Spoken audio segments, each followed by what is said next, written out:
Adam, Ben, and Noah sat inside the rusted Halo Tavern on the outer trade station called Kepri's Belt. The place was no. Adam leaned back in his chair like he had all the time in the galaxy. Ben tapped his fingers on the table in a slow rhythm, almost like he was listening to music only he could hear. Noah quietly watched the room, his eyes moving from face to face, always calm, always aware. To the aliens around them, the humans looked out of place. Most species in the tavern were large, armored, or visibly dangerous. Some had thick skin plates, some had extra limbs, and some had glowing eyes that shifted color with emotion. Compared to them, the humans looked soft. Fragile. Almost too simple to matter. A group of tall insect-like traders clicked their mandibles as they passed the human table. A heavy-shouldered reptilian bartender glanced at them once and then looked away, as if they were not worth attention. A floating jelly-like species drifted near the ceiling, watching everything with slow curiosity. No one feared the humans. They were just there. Observer Threxel sat in a quiet corner of the tavern, recording everything. Threxel was not a soldier. Not a fighter. They were an academic assigned to study emerging species and their behavior in shared environments. Humans had been marked as low threat, high unpredictability. That meant they were interesting, but not dangerous. Threxel watched Adam take a slow sip of his drink. The human did not scan the room with fear. He did not check exits or measure threats in obvious ways. He simply drank, as if the universe was not full of things that could kill him in seconds. Ben laughed softly at something Noah said. It was a small laugh, not loud or attention-seeking. Just warm. The kind of sound that did not belong in a place like this. Threxel made a note. Humans display calm behavior in high-risk environments, the observer recorded. Possible denial of threat assessment or advanced emotional control. But Threxel was not fully sure which it was. The tavern itself was a neutral zone. No weapons were supposed to be drawn here. No conflicts allowed. The rules were enforced by station security drones that floated silently near the ceiling, their red lights scanning the room without blinking. Even so, tension always existed in places like this. Different species carried old grudges. Old wars. Old pride. And humans, despite being new to the wider galaxy, had already gained a strange reputation. Not for strength. Not for power. But for something harder to define. They adapted quickly. They learned faster than expected. And they did not behave the way anyone predicted. Still, most aliens did not care. To them, humans were small newcomers trying to act confident in a place that did not belong to them. Adam placed his glass down and looked around the room. His eyes moved slowly, not nervously, just observantly. He noticed the floating jelly species near the ceiling. He noticed the insect traders arguing in soft clicks. He noticed the bartender cleaning a glass with too much force. Then he leaned slightly toward Ben and Noah. Strange place, Adam said quietly. Ben shrugged. Every place is strange if you think about it long enough. Noah nodded but said nothing. He just kept watching the room, calm and steady. Threxel recorded this interaction carefully. Humans spoke casually even when surrounded by unknown species. There was no visible fear response. No defensive posture. No signs of submission or dominance displays either. Just presence. As if they belonged there. That was what unsettled Threxel the most. Belonging was rare in the galaxy. Most species either dominated a space or avoided it. Few simply existed in it without showing intent. A loud sound came from the far side of the tavern as a heavy alien dropped a metal cup. The noise echoed slightly. Several heads turned, then returned to normal. The humans did not react at all. Adam took another sip. Ben stretched his shoulders. Noah adjusted his sleeve. Threxel's data system flagged this behavior again. Low reaction to sudden stimuli. Possible training or environmental origin. Threxel wondered what kind of world created beings like this. Earth had been classified as a standard habitable planet. Warm climate zones. Stable oceans. Moderate gravity. Nothing extreme. Nothing that should produce unusual survival traits. Yet the humans did not match that expectation. A group of armored aliens passed behind the human table. One of them glanced down at Adam and the others. A slow, dismissive look. Like checking furniture in a room. Adam noticed but did not respond. Ben noticed but only smirked slightly. Noah noticed and looked away first. Not fear. Not submission. Just choice. Threxel found that interesting. Most species reacted to being looked down on. Some grew aggressive. Some grew fearful. Some tried to assert dominance immediately. Humans did none of that. They simply continued existing. The tavern lights flickered slightly as station systems adjusted power flow. Drinks shifted a little on tables. Conversations continued without pause. Adam finally spoke again. "Feels like everyone here is waiting for something," he said. Ben replied, "Maybe they are." Noah added softly, "Or maybe they already saw enough."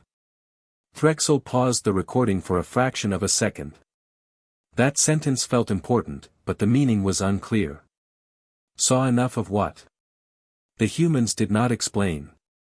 They simply sat there, calm and steady, as if the tavern belonged equally to them as it did to anything else in the galaxy. Outside the station window, stars moved slowly across deep space. Silent. Infinite. Indifferent. Inside, life continued in controlled chaos. And in one quiet corner, 3 humans drank without fear, without hurry, and without ever once acting like they were out of place. Threxel marked the final observation of the segment. Humans do not appear to seek safety through avoidance. They appear to carry it with them. The observer did not yet understand what that meant. But they would. The Rusted Halo Tavern had been loud all evening, but the sound changed when the Varkle entered. They were large, even by alien standards. Their bodies were covered in thick dark plates that looked like natural armor. Each step they took made the floor feel heavier, as if the station itself noticed their presence. Their breathing was deep and slow, almost like a warning signal that filled the air before they even spoke. Conversation in the tavern lowered without anyone ordering it to stop. Not silence, but careful quiet. The kind that happens when many beings remember past violence at the same time. The Varkle did not need permission to be noticed. They simply were. At the center of the group walked their leader, a warrior named Korak. His presence alone made nearby tables shift slightly away, as if instinct guided others to give him space. His eyes scanned the room once, slow and sharp. Then he saw the humans. Adam, Ben, Noah, Mia, and Ella were still sitting at their table near the middle section of the tavern. They were not hiding. They were not moving. They were simply there, like they had been since the beginning of the night. Korak paused. One of his companions made a low clicking sound. It was followed by something that could almost be called laughter. "They are still here," one of the Varkles said in a deep voice. Another replied, "Small ones do not understand when they are not wanted." The words were not shouted. They were spoken normally. But in a room like this, normal voices carried weight. Ella noticed first that something had changed. She leaned slightly toward Mia. "Something's off," Ella said quietly. Mia looked up from her drink. Her eyes followed Ella's gaze and landed on the Varkle group. "I see it," Mia replied softly. The humans did not panic. They did not move quickly. But their attention shifted. Subtle. Controlled. Noah stopped tapping his fingers. Ben's relaxed posture tightened slightly, just enough to notice if someone was watching closely. Adam did not move at all, but his eyes turned toward the Varkle. Korik began walking toward them. Each step was slow, deliberate. Not rushed. Not casual. It was the kind of movement that said nothing needed to hurry because the outcome was already decided. He stopped at the edge of their table.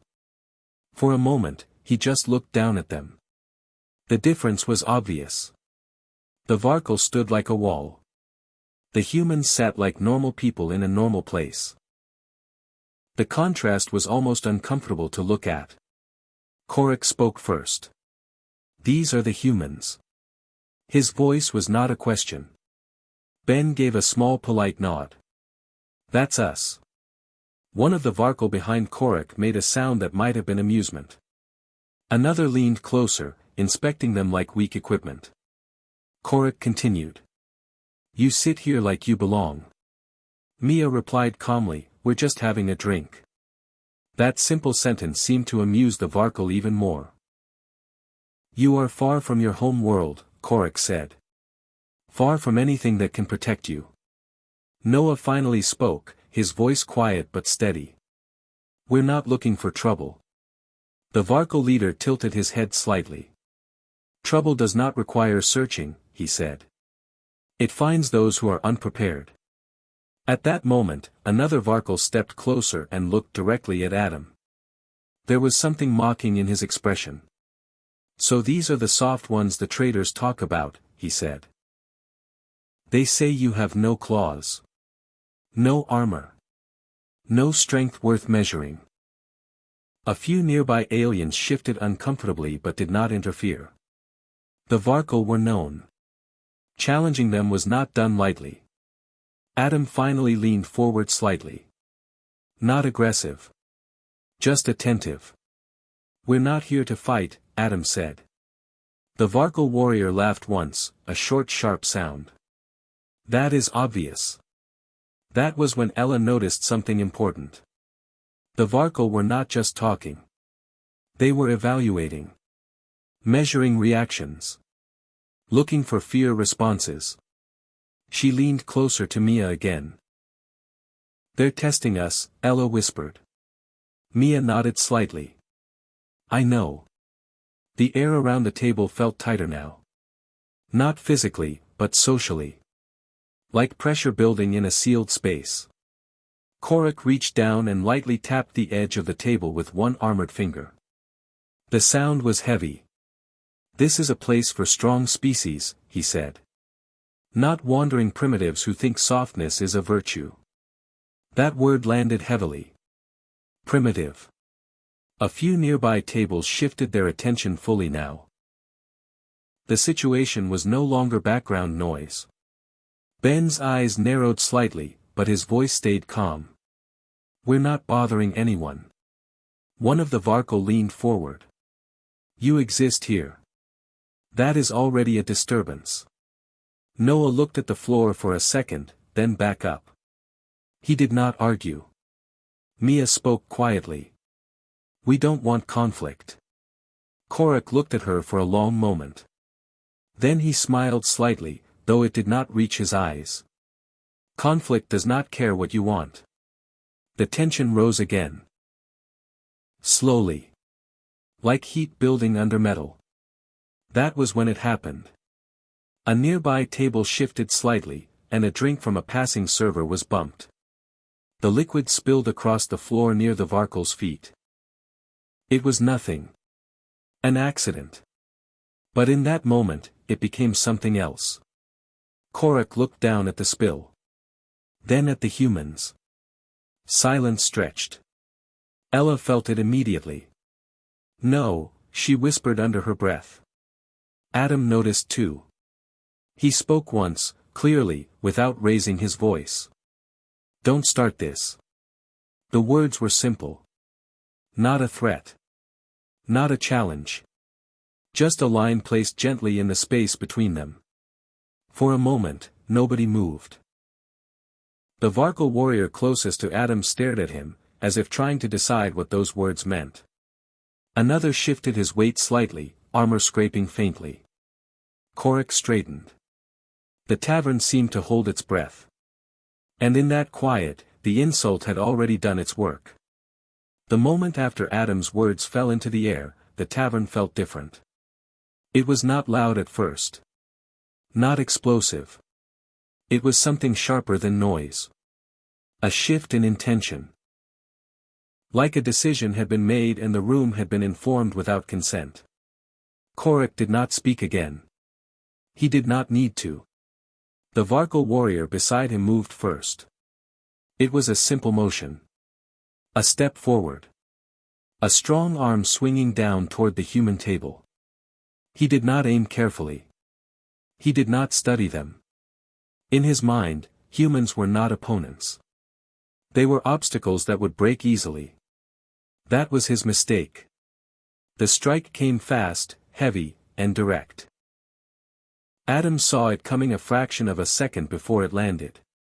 Not because he was stronger, but because he was already paying attention. His body moved sideways just enough for the blow to slam into the table instead of him. The table cracked loudly. Wood and alloy split under the force. At the same time, Ben moved. He grabbed the nearest object without hesitation, a heavy glass container filled with a glowing drink, and threw it not at the attacker's head, but at his hand. The impact caused the Varkal to recoil slightly, not from pain, but surprise. Surprise mattered more in that moment than strength. Noah was already standing. Not rushing. Not panicking. Just rising into position as if he had been expecting this outcome all along. The second Varkal stepped in. This one aimed for Mia. A sweeping motion meant to push her aside like furniture. Mia did not retreat. She dropped under the arm instead, moving low and fast, and kicked the leg joint as she passed. It was not a powerful strike in the way the Varkal understood strength, but it was precise. The Varkal stumbled slightly, balance disrupted. That small disruption mattered. Because in that same moment, Ben and Noah acted together without a word. No signal. No command. No plan spoken aloud. Ben grabbed a broken piece of table edge. Noah took the moment the Varkal shifted and stepped into the blind side created by Ben's movement. It looked chaotic to anyone watching casually. But it was not. It was timing. The Varkal expected force against force. Humans did not give that.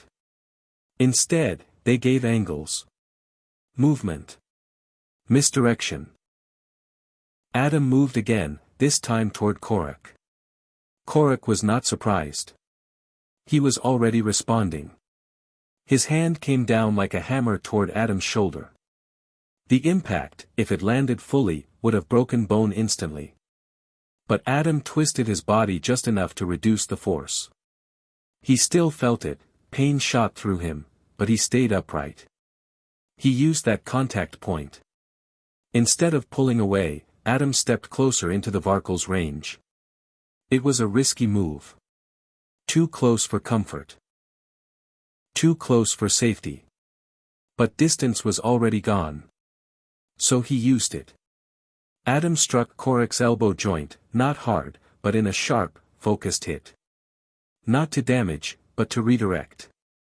The arm angle changed slightly. Not much. But enough. That small change disrupted Korak's follow-up motion. In war, small delays mattered. Ben saw it immediately. Without speaking, he adjusted his position to the left side of the fight, cutting off one Varkal's approach path. Noah mirrored him on the opposite side. They were not copying each other. They were filling space. Not fighting as individuals. But as a pattern. The Varkal began to notice something wrong. They were not dealing with scattered prey. They were dealing with coordination. One Varkal tried to grab Noah directly. Noah ducked under the reach and used the creature's own momentum to push him into a table. The impact was heavy enough to shake nearby drinks off surfaces. Mia used the distraction to move behind another Varkal and strike the back of the knee joint again. Not enough to destroy. Just enough to destabilize. The Varkal growled in frustration. This was not how it was supposed to go. They were stronger. Larger. Heavier. But the humans were not trying to match that. They were avoiding it entirely. Adam felt another strike graze his side. Pain flared, but he ignored it. He had learned something quickly in the first seconds of the clash. Pain was information. Not instruction. He pivoted and pushed the Varkle back into a table edge. Not enough to injure seriously, but enough to break rhythm. Rhythm mattered. Because the Varkle fought like a storm, fast, heavy, overwhelming. Humans were breaking the storm into pieces. Ben called out nothing. Noah responded to nothing. Yet they moved like they shared a single thought. A Varkle attempted to separate them by force, swinging into the center of their formation. Ben stepped back just enough to avoid it. Noah stepped forward into the opening that created. The movement looked like coincidence to outsiders. But it was not. It was adjustment. Constant, silent adjustment. Adam noticed something in the middle of the chaos. The Varkle were becoming louder. Their movements were less clean. More forceful. Less controlled. They were reacting now. Not executing. That was the shift. He used it. The fight did not end with a final strike or a clear moment of victory. It faded. Like a storm losing strength when it runs out of wind. One moment the rusted Halo Tavern was chaos, movement, heavy impacts, sharp sounds of metal and bodies shifting, and the next, there was space between the actions. Space where no one was fully committing anymore. The Varkle were the first to step back. Not all at once. Not in fear like prey. But in confusion. Their movement slowed, their coordination breaking into fragments.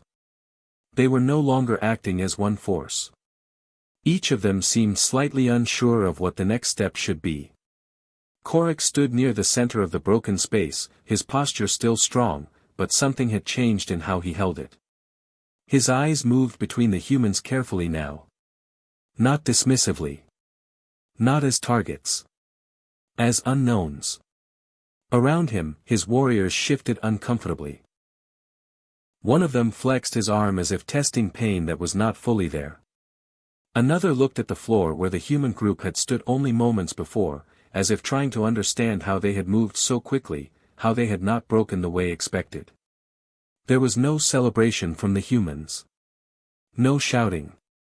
No pride. Adam was breathing heavier now, but he remained upright. A bruise was forming on his side where a strike had landed earlier. Ben had a cut on his arm. Noah was steady, though his stance showed awareness of every remaining movement in the room. Mia and Ella moved first after the tension shifted. Not toward aggression. Toward help. Ella went to Adam first, checking him quickly. Not asking unnecessary questions. Just looking at injuries, confirming he was still functional. "You're bleeding," she said simply. "It's fine," Adam replied, though his voice was slightly strained. Ella did not argue. She tore a strip of cloth from her sleeve and pressed it lightly against the cut. Her hands were calm. Efficient. No panic in her movements. Mia was already moving through the area where the clash had happened. She stepped around broken furniture and spilled drinks, scanning the space with careful eyes. A Varkle warrior sat half-kneeling near a fallen table, one arm held slightly awkwardly. He was breathing heavily, not in rage anymore, but in confusion. Mia approached him slowly. The Varkle looked up at her immediately, tensing. Mia raised her hands slightly, open and visible. "I'm not going to hit you," she said softly. The Varkle did not respond. He did not fully trust the words. But he also did not attack. That was enough. Mia crouched a short distance away, examining his arm without touching it first. She looked at the joint, the way it was holding weight, and then spoke again. "It's dislocated. Not broken. The Varkle stared at her as if waiting for a trick. Mia glanced toward Ella, who was still helping Adam. "Can you bring a support wrap?" she called out. Ella nodded and moved quickly toward a supply station built into the wall of the tavern. Ben, despite his injury, was already helping another alien who had been knocked back during the fight. The alien was smaller, shaking slightly, unsure whether to feel fear or anger. Ben spoke calmly. "You're okay," he said. "Just breathe." The alien did not understand all the words, but the tone helped more than meaning. Noah stood slightly apart for a moment, watching the entire room. The Varkle were not advancing anymore. But they were not leaving either. They stood like a group trying to understand something that did not fit into their expectations of the universe. Threxel, in the corner, had been recording continuously. Every motion. Every shift. Every moment of change. The observer did not interfere. That was not their role. Their role was to witness and record patterns of behavior. And what they had just seen did not match previous data. Humans were expected to either escalate after conflict or retreat completely. Instead, they had stopped. And now they were helping. Threxel zoomed in on Mia's interaction with the Varkle warrior. She carefully guided his arm into a more stable position using a basic adjustment technique that looked like something learned, not improvised. The Varkle flinched slightly, but did not resist strongly. Ella arrived with the cloth wrap and handed it to Mia. Mia secured the arm with steady hands. The Varkle watched the entire process without speaking. When she finished, Mia stepped back. "That should hold until proper medical help arrives," she said. The Varkle slowly flexed his arm. It still hurt, but it worked. He looked at her for a long moment. Then he looked away. No aggression. No gratitude either. Just processing. Across the room, Adam had finally straightened fully. Ella had finished checking him. "You're going to bruise badly," she said. "I've had worse," Adam replied. Ella gave him a look, but did not push further. Ben joined them after helping the other alien. Noah came over a moment later. The group stood together again, as if the fight had never fully separated them. But the room around them had changed. The atmosphere was no longer tense in the same way. It was uncertain. Like everyone was recalculating what they had just seen. The Varkle remained near the center, no longer pressing forward. Korik's attention stayed on the humans for a long time. He did not move. He did not speak. But something in his posture had shifted from dominance to evaluation. Threxel continued recording. The data stream filled with observations that did not align with expected behavioral models. Humans engaged in controlled violence when necessary. But immediately transitioned to cooperative behavior afterward. They did not prolong conflict. They ended it, then repaired its damage. Threxel wrote the note carefully. Human behavior indicates selective aggression followed by immediate de-escalation and aid distribution. Emotional control remains consistent even after physical confrontation. The observer paused briefly before adding another line. Humans prioritize stabilization over victory display. In the tavern, Mia helped Ella clean a small cut on her own hand from earlier. Adam sat down again slowly, as if deciding that the fight was already part of the past. Ben leaned back slightly, exhaling. Noah watched the Varkle one last time before turning away. The Varkle still stood in place, but the room no longer belonged to tension. It belonged to something else. Something unfamiliar. Not peace. Not war. But understanding slowly forming through confusion. And in the middle of it, humans continued acting like they had simply dealt with a problem and moved on. As if that was the most normal thing in the universe. The days after the tavern clash on Kepri's belt did not return to normal. At first, the station tried to pretend nothing important had happened. The rusted halo was cleaned. Broken furniture was replaced. The spilled marks on the floor were scrubbed away. The staff even tried to restore the usual lighting and music, hoping the memory would fade like most incidents in busy space stations did. But it did not fade. Because people remembered how it felt. The Varkle did not speak much about it afterward. That silence was more disturbing than anger. They were not defeated in the way most species understood defeat. They were not destroyed.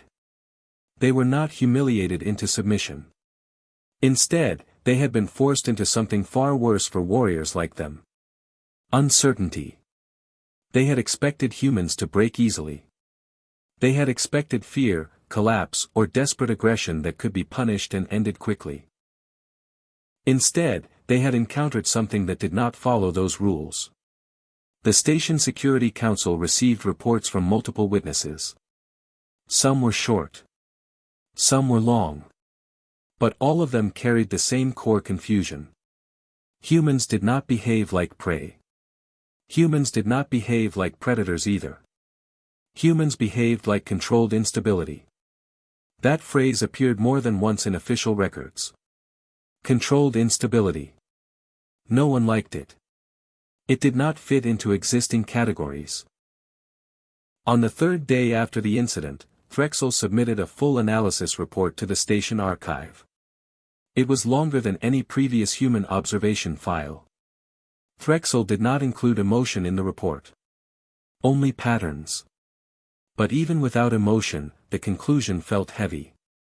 Humans had not escalated violence unnecessarily. They had not fled. They had not surrendered.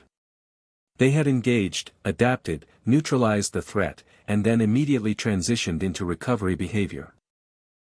That sequence did not match known survival models. As a result, the classification system for humans was reviewed. It took only a short meeting for the first change to be approved. Humans were no longer listed as low-threat adaptable species. They were moved to a new category. Unpredictable controlled responders. No one was satisfied with that label, but no one could agree on anything better. Meanwhile, Adam, Ben, Noah, Mia, and Ella returned to the rusted halo again. Not because they were unaware of the attention, but because they were not avoiding it.